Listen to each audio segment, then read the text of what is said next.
Welcome back to Anu devotional voice. నేను మీ అను. 7 శనివారాల వ్రతం, సప్త శనివారాల వ్రతాన్ని ఎప్పుడు ప్రారంభించాలి, ఏ తిథి అయితే మంచిది, ఏ నక్షత్రం అయితే శుభప్రదం, ఏ రోజైతే విజయప్రాప్తి కలుగుతుంది అనే విషయాన్ని ఇంతకు ముందు వీడియోలో తెలుసుకున్నాం కదా. ఎవరైనా ఆ వీడియో చూడకపోతే ఈ వీడియో కింద డిస్క్రిప్షన్లో ఆ వీడియో లింక్ కూడా ఇస్తాను, చూడండి.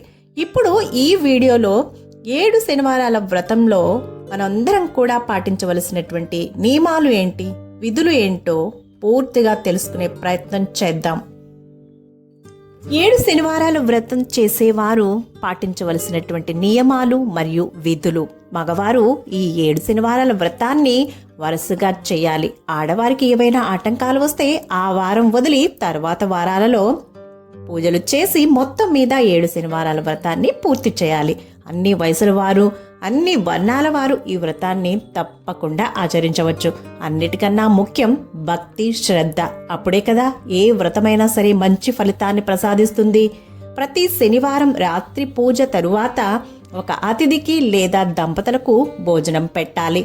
ఆ అతిథిని లేదా దంపతులను కూడా రాత్రి దాకా ఉపవాసం ఉండవలసిందిగా కోరాలి.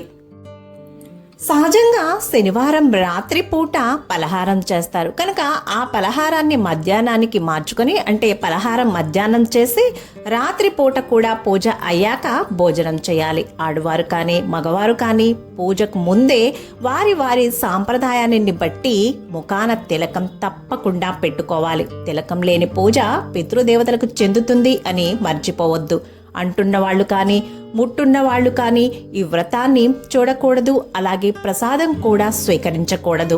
ఈ 7 శనివారాల వ్రత కథా పుస్తకాలను చివరి వారమున 7 లేక 14 లేక 21 సంఖ్యలలో, అంటే 7 పుస్తకాలు కానీ 14 పుస్తకాలు కానీ 21 పుస్తకాలు కానీ వారి వారి తాహతును బట్టి అందరికీ పంచిపెట్టడం శ్రేయస్కరం.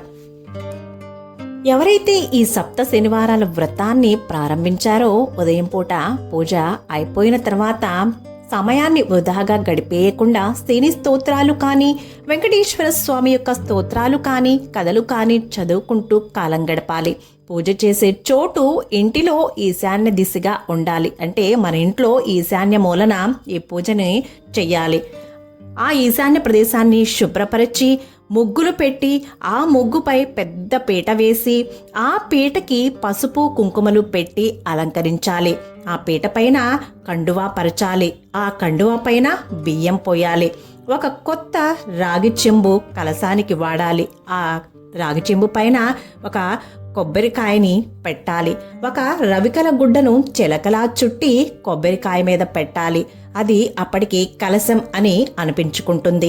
ఈ మొత్తాన్ని మండపం అంటారు. దీని మీద శ్రీ పద్మావతి వెంకటేశ్వరుల చిత్రపటం కలశానికి వెనుక పెట్టాలి.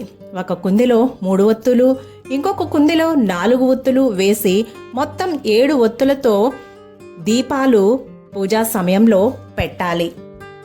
అంటే పూజలో 2 దీపాలను వెలిగించాలి. ఒక దీపపు కుందిలో 3 ఒత్తులు, ఇంకొక దీపపు కుందిలో 4 ఒత్తులు, మొత్తం 2 దీపాలలో 7 ఒత్తులు వేసి వెలిగించాలి.